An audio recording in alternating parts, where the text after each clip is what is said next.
Hello and welcome to a conversation with Andy Timmons. I'm your host, Eric Miller.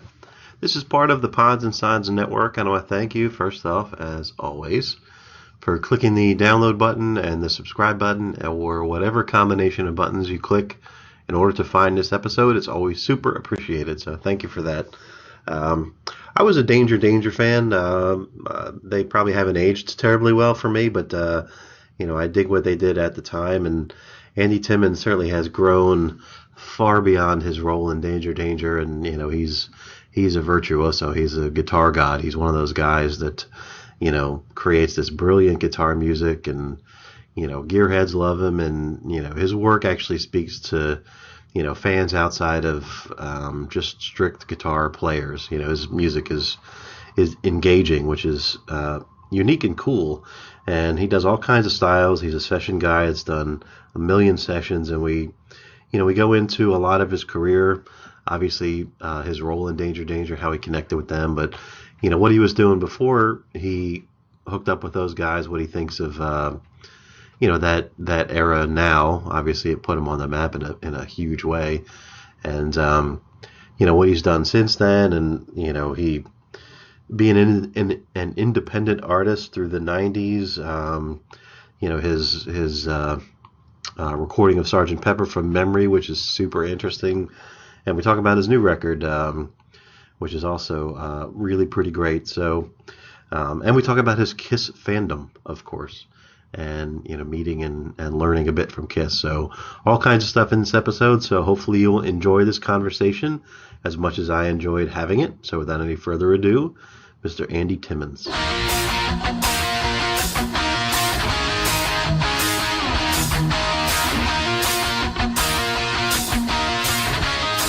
It gives me great pleasure to welcome Mr. Andy Timmons. Welcome, Andy.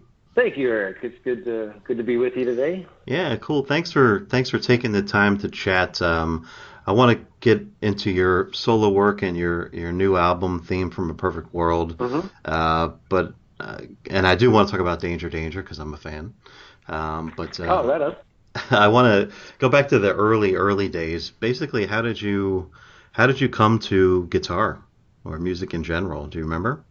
Oh, absolutely. It was I was the youngest of four brothers. So I was born in 1963, but we were all 4 years apart. So my oldest brother was 12 years older than I. And so he was sort of the perfect record-buying age at that time when the Beatles and the British invasion kind of exploded. So, right. I mean, all my early memories are all music-related, and just hearing Beatles music, and there was a couple of acoustic guitars around the house. So, I think my folks split about by the time I was 4 or 5. So it was mainly mom raising us, and then my brothers are my heroes. Yeah. So anything musically that they were into, and of course they were into the guitar. So it was.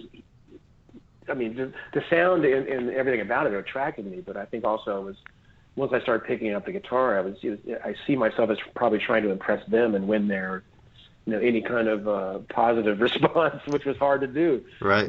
But it was definitely, that was the early inspiration, was that influence, and still to this day, my brother John and Mark, whatever music they're into, and we talk about it still. We'll call each other occasionally, and what are you listening to? Anything they're into, I can almost be 100% sure that it's going to be something I'm going to dig. Whether that's just common taste or how their taste kind of shaped mine along the way. Right. But it also kind of years later, I realized I kind of had a bit of an advantage because I had all this musical experience through the ears of an older generation almost. Right. Right.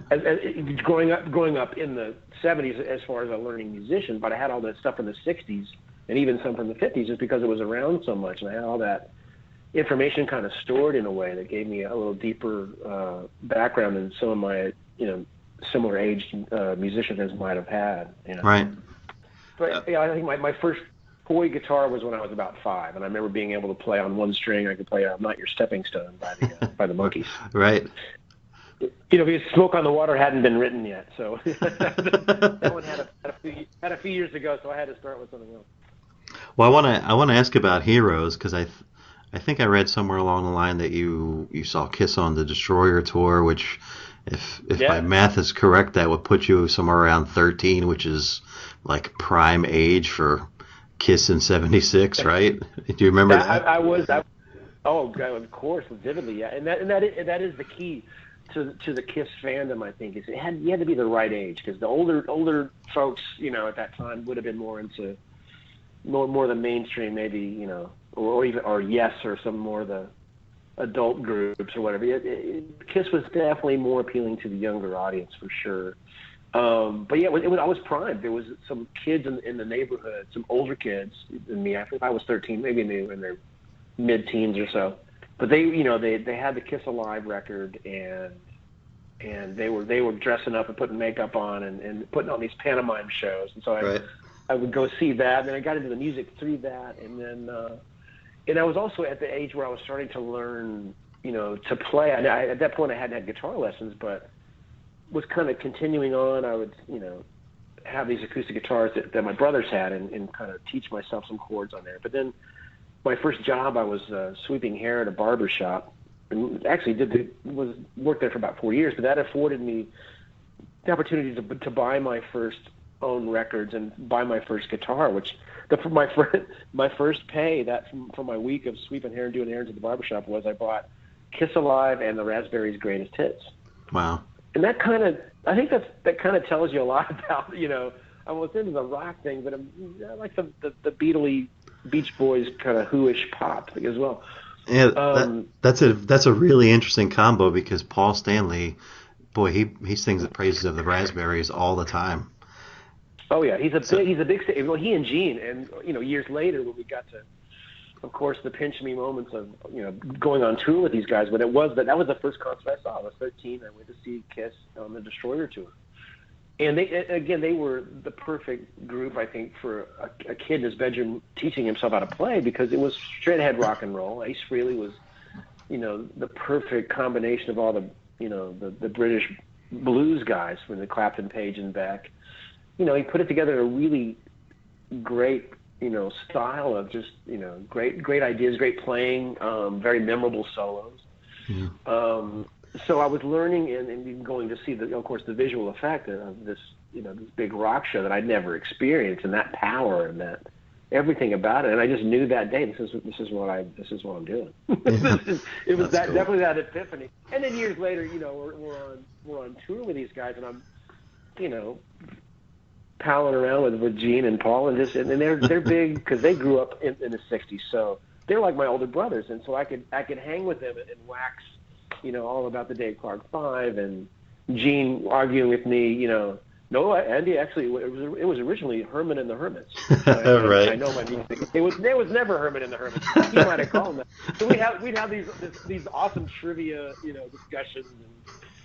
And just so many great moments from that time, for sure. That as a kid growing up in Indiana, I never, even though I knew that music was going to be my life, I never would have dreamed in a million years. Oh yeah, and by the way, you're going to be working with those guys. Right. But, right. I didn't really have the ability to dream that large, but it just kind of happened in that way, I guess. That's incredible. I want to ask one more sort of follow-up Kiss question, but then get back to some other influences. No problem. I know I'm bouncing around here. No, I love it. Yeah. One of the things on your resume is a session with Paul. And I don't think it was ever released, but do you recall that? Was he kind of hands-on, or was he kind of like, hey, do your own thing in the studio? He was very hands-on. It was a demo he was recording. It was actually a song he was going to pitch to Rod Stewart. Okay. And I never got a copy of the song, which I really regret, because I, of course, would love to have me playing on a Paul Stanley track. I don't think it ever got released or recorded by somebody else. But he and I had a mutual friend. There was a guy named Bobby Held, he was actually a songwriter, bass player in New York. Good friend of the Danger Dangers, and he's one of Paul's best friends. So he was kind of instrumental in helping us get on that initial tour, I think, by means of introduction and et cetera. But so I think that Paul was going in the studio. This probably would have been after we did that Hot in the Shade tour, so Paul knew me by then, and he had called Bobby Held to go into the studio to do a demo. Eric Singer was going to play drums. And so he was like, I need to get somebody to play some extra guitar. Well, call Andy. So I get this message on my machine from Paul. I remember him. He must have been eating an apple or something. He goes, hey, Andy, it's Paul Stanley. And I was like, Anyway, so he's asking me to come play on the track, and of course. I remember it being a Saturday or Sunday in Manhattan, and I drove in. There was some parade going on, so I was freaked out because I was late. Anyway, but we get there, and he was there playing and singing. He was singing a song along with an acoustic 12-string, and I'm listening to the tune, and I'm totally digging it. And I can hear that this might be a cool track for Rod Stewart to do. But it did sound like something from the 70s. And he goes, Right. He says to me, when do you think I wrote this? I said, man, it totally sounds like, mid-period Kiss. Oh, this was from the Rock and Roll Over, sessions or something to that. Right. So it was like kind of like Hard Luck Woman in a way. Right. It had kind of that strummy 12-string vibe. So I was like, oh, this is crazy. So this is my Kiss moment. So yeah, but unfortunately, P.S. I never got a copy of the track. I would see Paul sporadically through the years. Say, man, I really want to get a copy of that tune. Oh yeah, I'll send it to you. Right. Yeah, it's a checks in the mail, right? Right. It's not going to happen. But it was a nice thing to be included in, and maybe there'll be more in the future. We'll see. Yeah, no doubt. I really, Gene and Paul were really great to us, and they just friendly, intelligent guys to start with. But we just kind of watched them on the business level as well, and they really, clearly their eye was always on the ball. They're not partiers, they're not, classic rock and roll debauchery, at least that we ever saw. Right. It was so that was they were some great influence and inspiration in those Danger days, aside from the musical inspiration from when I was a kid. Right. Yeah, that's super cool. I do want to ask a bit about Danger, but it's funny because the way I could be projecting this on you, but the way I see Danger for you, because you had been doing some work, I guess, with the Andy Timmons band before you got the call for Danger, and the way you describe your influences, like Kiss was just part of it. You weren't, like you said, you had older brothers, so you grew up on a bigger variety of music than just kind of that classic rock, metal stuff, right? In fact, you did, Pawn Kings did Green Onions, which, I'm a huge Steve Cropper fan, so that's awesome. But, man, there's nothing better than those old Booker T records, man. Al Jackson Jr. on the drums, it sounds so great. It's incredible, Booker right? T on the beat. And that band, the Pawn Kings, Tommy Young grew up playing. He is Jimmy Smith and Booker T incarnate. And so to be in a band where we could actually play those tunes was a blast.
Starting there, but yeah, certainly as I got more serious about the guitar, my tastes were evolving even further because you start getting into guys like, the jazz influence from Barney Kessel and Joe Pass, but then Mike Stern, who was combining all that with the rock kind of tone, and Larry Carlton and Metheny.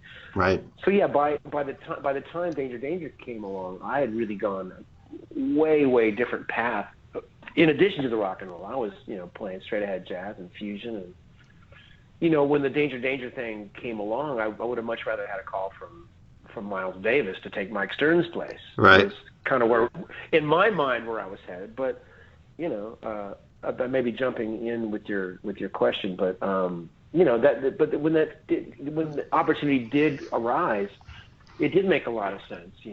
I did have the Andy Timmons band going, but there was already Joe Satriani and Steve Vai out there, and I was not anywhere near that level. Right. At least I didn't think so at the time. So it was kind of a logical choice. This is an opportunity to. One of the childhood goals and fantasies was, I just want to be on a record on a major label. Yeah. That was just from being such a fan of Steve Lukather, who's another huge, probably my biggest influence of all time. I mean, obviously the guitar player from Toto, but he was a well-known session guy and played on. There was one period in the early '80s where,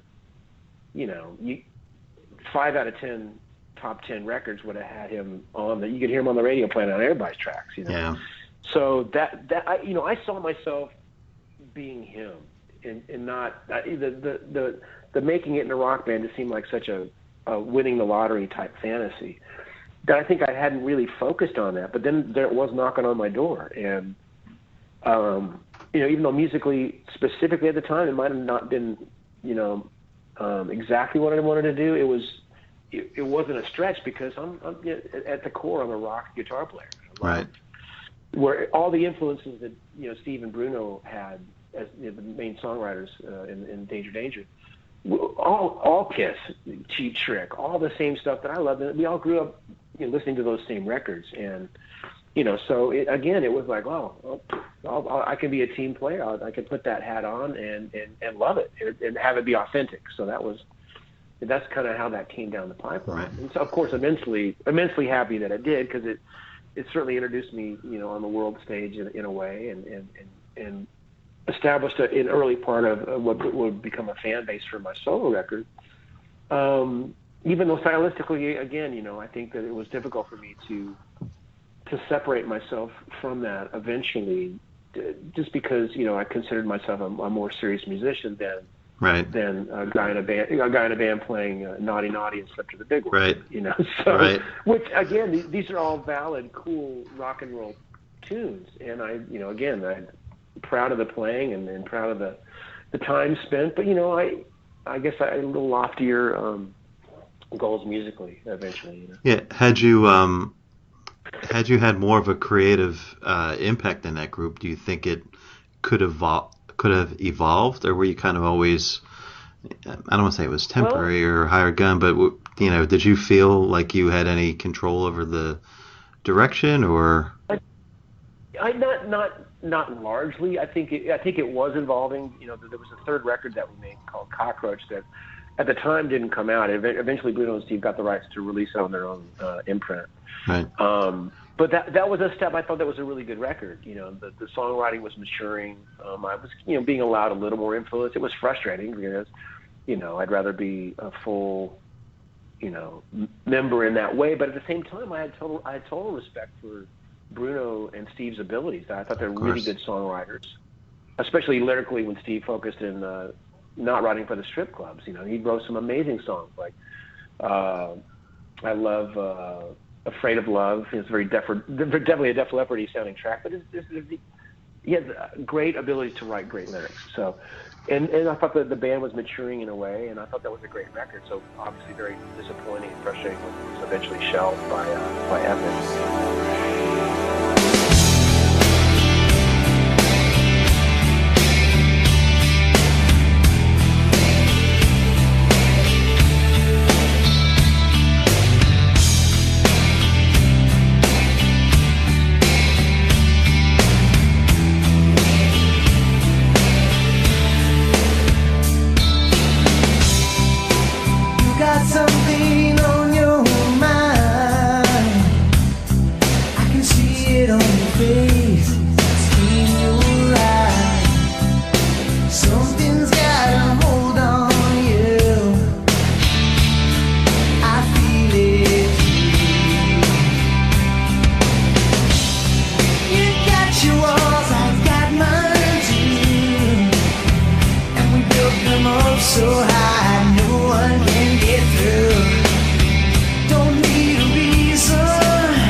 you, it's either the best possible timing or worst possible timing to go solo with the Danger tag, because there's this post grunge, like a lot of bands of that era, sort of struggled to find an identity, and they were sort of left out in the cold a lot. So, for you to step out on your own as, I'm sure a lot of people knew you as the Danger guy, probably had to be challenging, but by the same token, you didn't have to struggle through that late 90s like a lot of those other bands did. You kind of got an early jump on doing your own thing.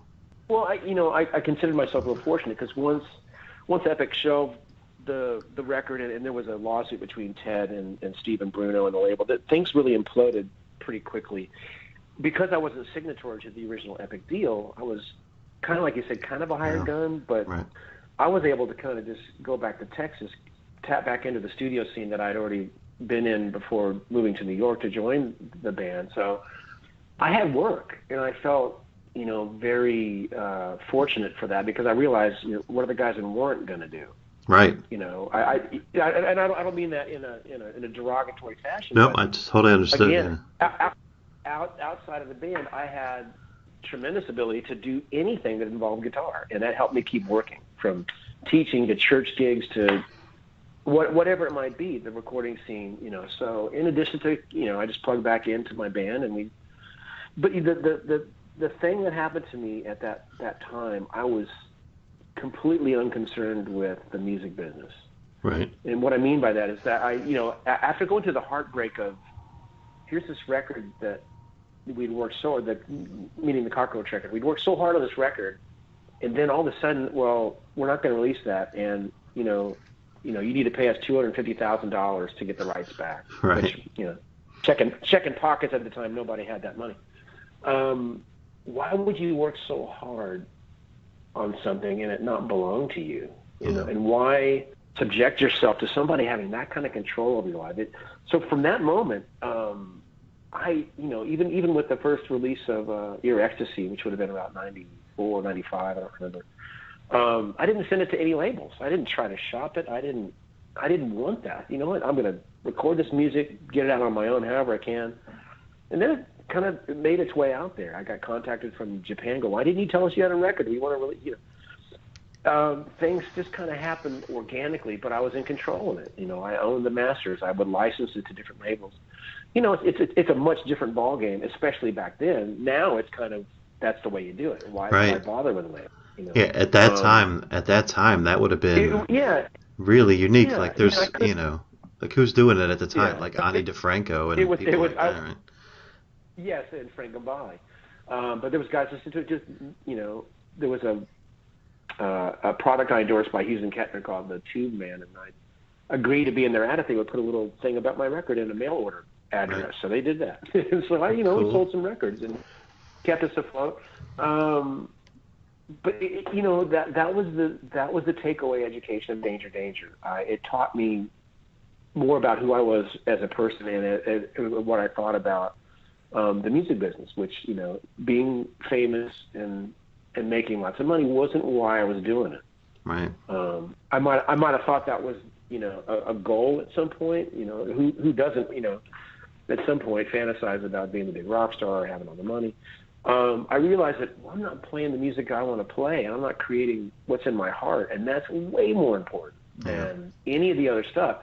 And so my attitude towards the record label industry and my attitude towards music was completely shaped and defined by all that. So I have, that time to thank, for that, but also, all the fond memories. None of this is to say that I didn't love the guys deeply, because we all love each other a lot and still do, despite what other issues arise from, any band that has any even minor success. That's things start to happen especially when people aren't earning the same money. Right. Right.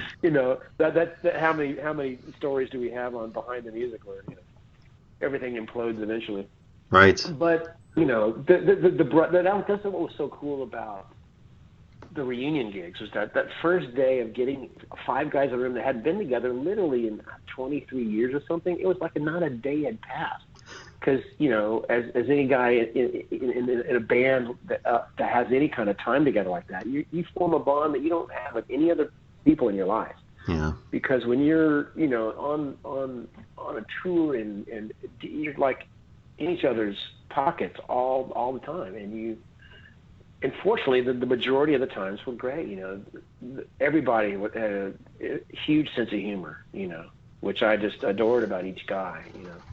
So that first day of rehearsals, not a day hadn't passed. We plugged right back into all our old shtick, and it's amazing. That's cool. So it was cool. It was nice to do, and what I got from that reunion was that it was nice to see how much that music still means to the fans out there. When we played in Japan, and we played something called Fire Fest, which is a big, I guess you can call it a hair band festival in England. And everybody sang every word to every song, and it made me feel great for Steve and Bruno, for them to be on the stage and to hear those people singing their songs.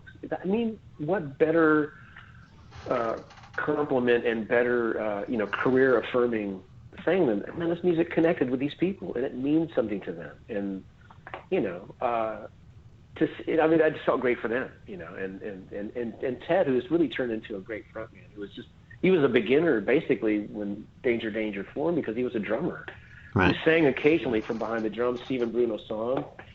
Hey, that's our guy. Look, and he has such an amazingly unique voice. There's nobody that sounds like him. And that's so rare to have somebody with an original voice, you know what I mean? So, and to do those shows with him that many years later and to see, I mean, he was always a good frontman, but now he owns it, man. He's really, through the years of doing it, like I did on the guitar, no question. It's different when you step out from behind an instrument. I couldn't get on the stage without a guitar and sing and connect with the crowd. He worked hard, man. It wasn't easy for him, and he worked his ass off. And that was another great thing, is just seeing him get out there and own it, and the crowd loved him, and it was really cool, man. So it was and I say 5 shows was great. That was great. Let's go home, back to our lives, and I'm totally open to doing it again in the future if the opportunity arises. It was really that offer from that festival that kind of got us back together, and it was really cathartic. I'm sure for all of us, And they go on; they're still doing shows, and they've got Rob Marcello on guitar, who's amazing. Yeah, I used to call him Mini Me till I realized he was about a foot taller. The thing about those shows, too, probably, it's.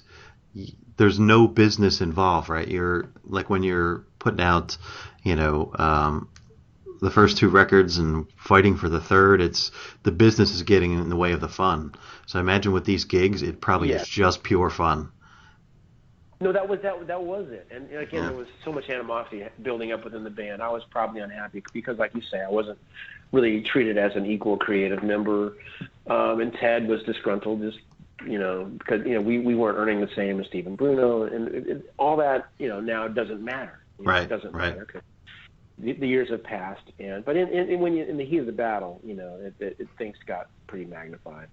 Right. But cool. I want to ask you about some of your solo work, obviously. Sure. One record that stands out. I mean, obviously you have your new record. I think is your 8th. Not counting the Pawn King stuff, if I'm correct. Yeah, I don't know. But I want to ask you about the Sgt Pepper record, because you famously recreated that from memory, which is just incredible. Yes. That's a major geek alert there, but yeah, I will own that. That's about 97% true. Yeah. That's super cool. So let me ask this question. So now that, once that record was done and in the can, and you, like you said, you recreated it from memory, and you didn't study the original record before you recorded it. You just did it from memory. Yeah. The first time. Yeah. Have you listened to Sgt Pepper since you did that recording? Is there anything you hear now where you're like, oh shit, I missed them, or or are you in hindsight? So let's frame it a little more accurately in that. Okay. When I did all the arrangements, when it was basically me, it was like a hobby for a while, even before I considered doing it as a record. Right. We had been doing Strawberry Fields live, and it was my Italian promoter, Riccardo Capelli, that said, man, that's going over so well. You should do a whole night of Beatles next time you come back. And And I immediately dismissed the idea, like, I can't do that. There's no way I could keep that interesting and make that happen.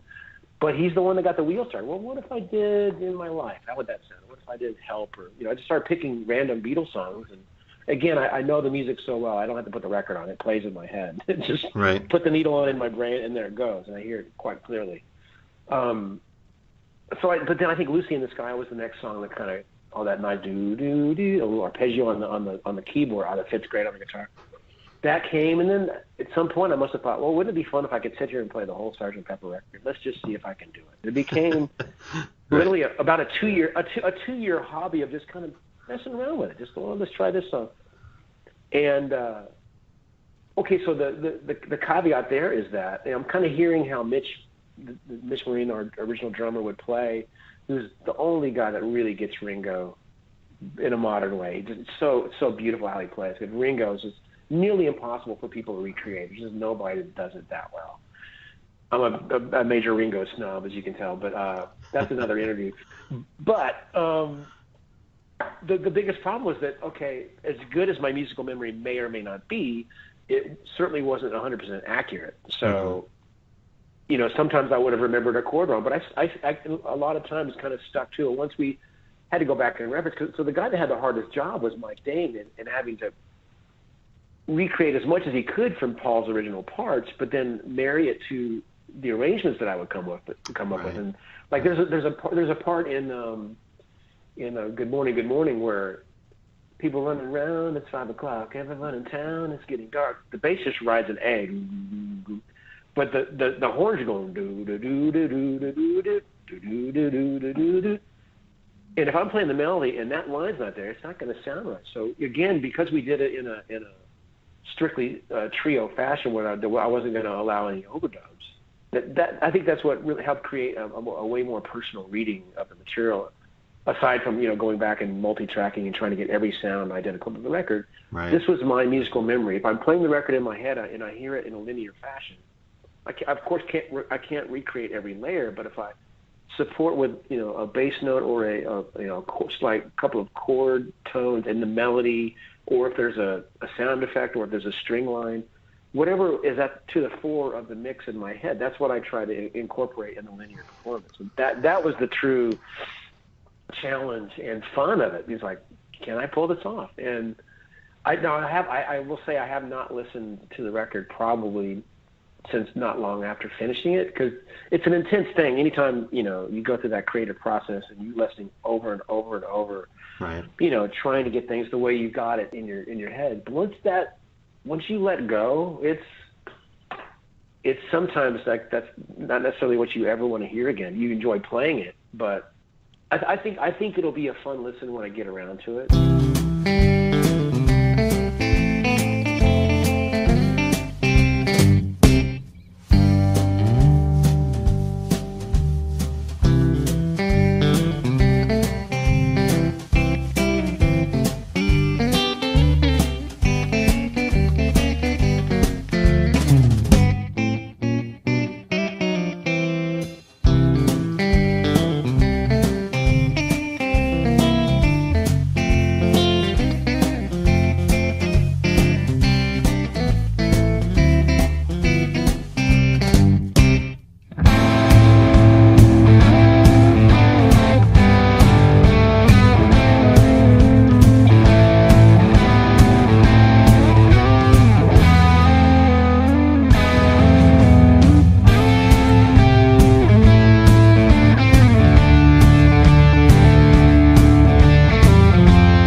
just getting this new record out this week, the theme from A Perfect World. I'm just now listening through the whole record because I'm relearning some of what I did because we're about to start a tour, and really enjoying it. I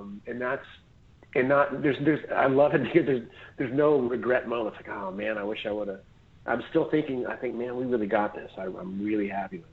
That may change, as my taste or playing change.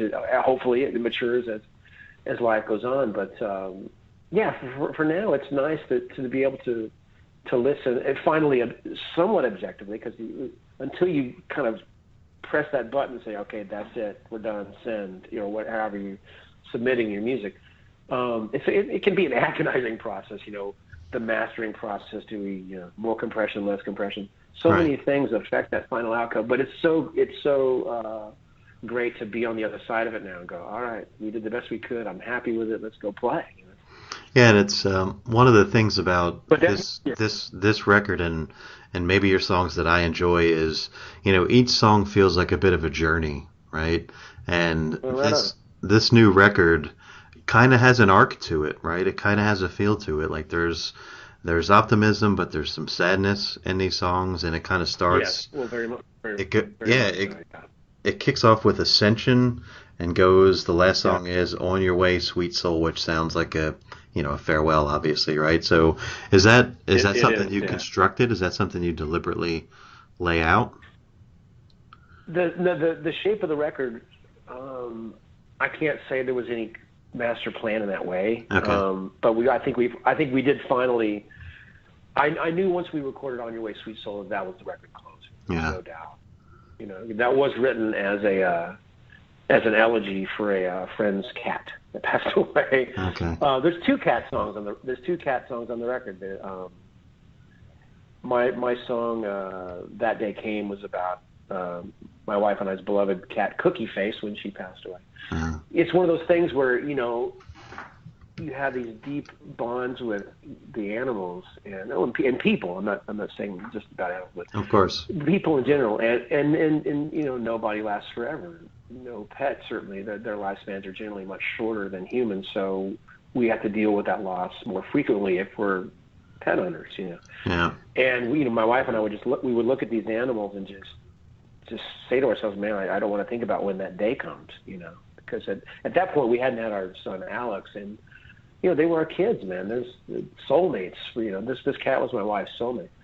And so when she passed away, there's been so many times where I write music in moments of emotional heaviness, be it sad or happy. A lot of music comes in those times, and that particular song came at that time when she passed, and On Your Way, Sweet Soul was written again for a good friend who had her soulmate cat passed away, and she was just devastated. And I just wrote this. It's not the recording that's on the record, but the original demo. I just, with that emotion in mind, just wrote her this song and gave it to her. And music can be a very comforting, cathartic thing. And I've always enjoyed. I've written a lot of music as gifts, over the years. A lot of times because what do you get for people that what do you get for the guy that has everything? Well, write him a book. Right. It's sometimes the most personal and sincerest form of expression that there can be. Again, a lot of times not meant as a commercial endeavor, just a pure piece of emotion meant for a very specific event. But when I listened back to that demo years later, I really enjoyed it. I thought it was a good song, and I thought, okay, I think the band should do this. And basically, I learned almost note for note what I'd improvised because I thought it captured the emotion of the time, and I tried to replicate that in the best fashion. It kind of made sense to me. And Welcome Home, the preceding track, is actually written for my brother Brian, who passed away. But that song was written a year before he passed away. He battled with an alcohol addiction. And Welcome Home was, written for him. And I thought that On Your Way, Sweet Soul is a great way to follow that up. But Boy, I'm sorry about your brother. And, I wouldn't have really thought it, but now that you're talking, there's also, you have that song, The Princess, right? Like that seems to be, loss seems to be something that triggers maybe your creativity. It does. That was written the day Princess Diana died. Gone from Resolution was written on 9/11. Wow. So yeah, I mean, music since I was a little kid has always been a solace. You know, it's been a safe place to, you know, express emotion, whereas maybe the words couldn't do it justice. And that's the thing with instrumental music. That's, you know, I think that language is a very finite body of ability to express ideas and thoughts, whereas music can, I think, can go a lot deeper. You know, you're not bound by the written word. You know, if you achieve a level of proficiency on your instrument and connection through you to that instrument, I mean, there's a long way to go as far as what's possible, I think, with level of expression. I think Jeff Beck, you know, has raised the bar considerably and continues to grow, and I aspire to that ability that I think he has. In touching people in a way, just with the music itself. And that's the thing about these songs, is that they may have specific meaning for me, but they can mean anything to anybody. I like it when people understand the inspiration or thought of how the song was written. But, you know, when people hear that they came, you know, it's not going to be much of a stretch for them to think about a loved one, you know, maybe a parent that's passed on, or maybe somebody else in their life close to them that they love that deeply, and feel that along with the music. And that's, you know, not saying, hey, everybody, let's be bummed out, but these are emotions we have to get out. We have to express it. You know, it took, when my mother passed away about 4 years ago, and it took me years to properly grieve. I still don't think I have properly, you know, and sometimes this music can help that, you know, it can kind of be cathartic and feel these things and just know that, man, that stuff's in there. We got to get it out sometime.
first track, Ascension, there's this melody that, it just sounds like a chorus, right? It sounds like a vocal line to me. Yeah. Right But on. Yeah. but I like that it's not a vocal line, because then it can mean what the listener, Yes.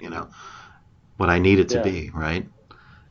Well, full disclosure on that. Full disclosure on that song is that's one particular tune that was just a cool tune that I wrote, and I thought, I like this. The band worked it out. This has it's a very positive feel, I think.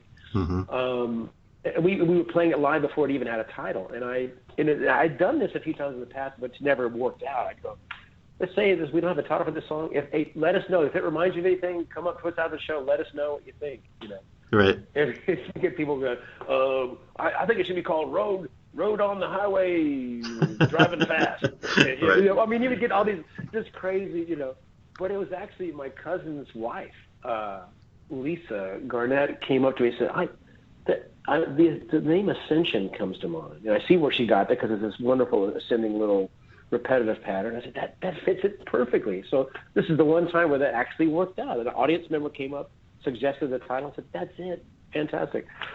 So that's Ascension. And I think it's a nice way to start the record, because it is more uplifting than some of the other tracks.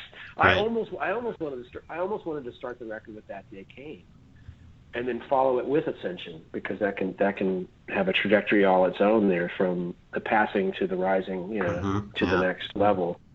But that would be a pretty heavy statement to open the record with that, so I was eventually talked out. Yeah. Ascension made more of a traditional sense, but I think That Day Came might have been a nice opener too. But yeah, it's nice that we came to that decision and start with something a little bit more uplifting. I love it. Like I said, it sort of gives you a whole arc of the record. You have done vocals in the past. Don't Bring Me Down is a great vocal. Like, do you kind of avoid those, or how do you feel about doing vocals generally? Not really avoid. I have I think the sound of my voice is good to some and not good to others, maybe. I do enjoy it. I love lyric writing, and I love recording vocal tunes. And there's actually quite a few in the pipeline that I would like to finish that I think are strong tunes. Cool. But I'll be the first to admit that I think my strongest suit is the guitar, and I love furthering my expression. In that regard. So I can see there being more vocal material in the not so distant future, because again, I've got some songs I think that are really strong. Nice. But I'm also enjoying the path of I love writing guitar melodies, and I consider that the vocal. I really do, and I appreciate your comment of hearing some of these as having a chorus, because again, first and foremost, there's got to be a good song. Guitar instrumental music is always in danger of just being self-indulgent, excuses to play. Right. And that's certainly not what we aspire to. We just want to create some cool tunes that people will hopefully want to repeatedly listen to. If there's a nice bit of guitar playing in there, then of course that's fun too, because I'm a guitar fan. Right. There's others out there like me. But I think what I'm most proud of on the record, certainly I like the playing and the sounds, but I think the songs are good. I think they're, memorable and good melodies. So that's what I hope more folks will focus on as well. Great. Yeah, I love it. Agreed. Just in general, how important is the balance of feel versus technique? So, you're a guitar god, if you will, right? So you have a lot of gearhead fans, and you have a lot of guitar listening. Yeah. I'm not a guitar player, so I don't come from it from that perspective. Right. Sure. So I hear the feel, like I connect to the feel. So when you're writing, like how do you manage that balance, feel versus technique? Well, it used to be, if you look at your X-tacy, my first record, it was, though there's some nice emotional playing, sprinkled within. I think in my mind, I was like, I had something to prove. I was like, right. I'm just out of danger, but I want to be Satriani and Vi. I want to be respected in that circle. So it was all about carpe diem and shred type guitar stuff. And again, that has a place, that has an energy I certainly enjoyed playing it and can listen to a certain amount of it.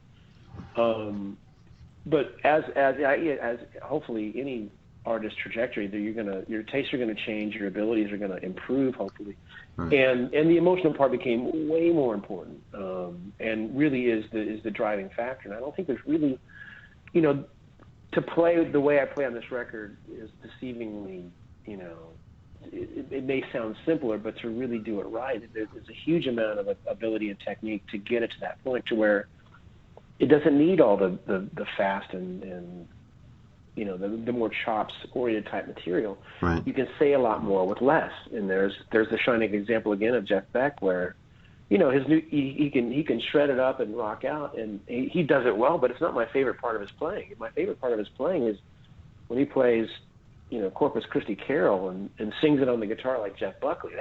That's what connects with me, and that's what I'm hoping those elements of my playing will connect with other people. But of course, there's the guitar heads too. I think there's plenty there that will to hopefully keep them interested as well, and maybe help broaden their perspective of what of guitar music and guitar solo instrumental material.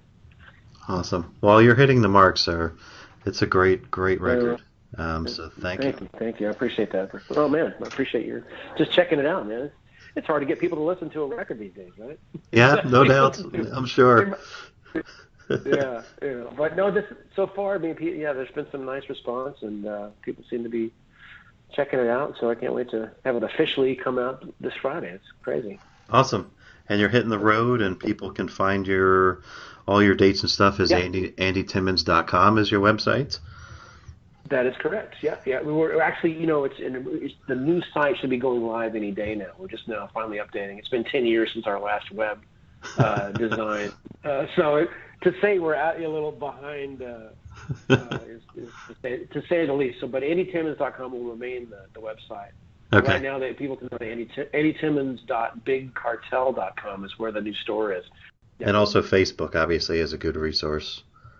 Andy Timmons Official is where I post mostly, and I have a Twitter account, Instagram. Great. I think I'm just not the best social media guy, but I do the best I can. We've got nearly 200,000 followers on our Facebook, so I guess it's pretty strong, and I could step up my game if I thought about it more, but I'll keep trying. You're doing great. It's awesome. Well, thank you, sir. I thank you for the time chatting about your career. I very much enjoyed it. Thanks for this wonderful music. I love it. I appreciate it, man. Well, thanks for helping spread the word on it, and thank you very much. I appreciate it, Eric. All right, thank you. Be in touch. Bye. Thanks, bro.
Thanks again for listening to this conversation with Andy Timmons. Like I said on the episode, you can find more of him at andytimmons.com.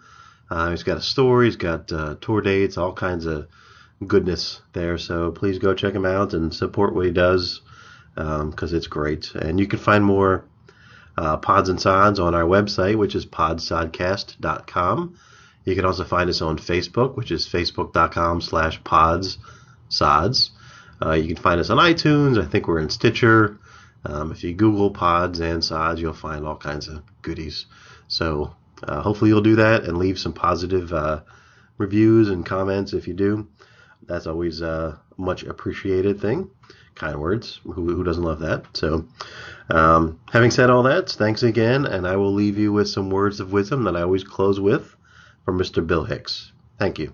The world is like a ride at an amusement park, and when you choose to go on it, you think it's real, because that's how powerful our minds are. And the ride goes up and down and round and round. It has thrills and chills, and it's very brightly colored, and it's very loud, and it's fun for a while. Some people have been on the ride for a long time, and they begin to question, is this real, or is this just a ride? And other people have remembered, and they come back to us, and they say, hey, don't worry, don't be afraid, ever, because this is just a ride. And we kill those people. Shut him up. We have a lot invested in this ride. Shut him up. Look at my furrows of worry. Look at my big bank account and my family. Has to be real. It's just a ride. But we always kill those good guys who try and tell us that. You ever notice that? And let the demons run amok? But it doesn't matter, because it's just a ride. And we can change it anytime we want. It's only a choice. No effort, no work, no job, no savings of money. A choice right now between fear and love. The eyes of fear want you to put bigger locks on your door, buy guns, close yourself off. The eyes of love instead see all of us as one. Here's what we can do to change the world right now to a better ride. Take all that money we spend on weapons and defense each year and instead spend it feeding, clothing, and educating the poor of the world, which it would many times over, not one human being excluded, and we can explore space together, both inner and outer, forever in peace.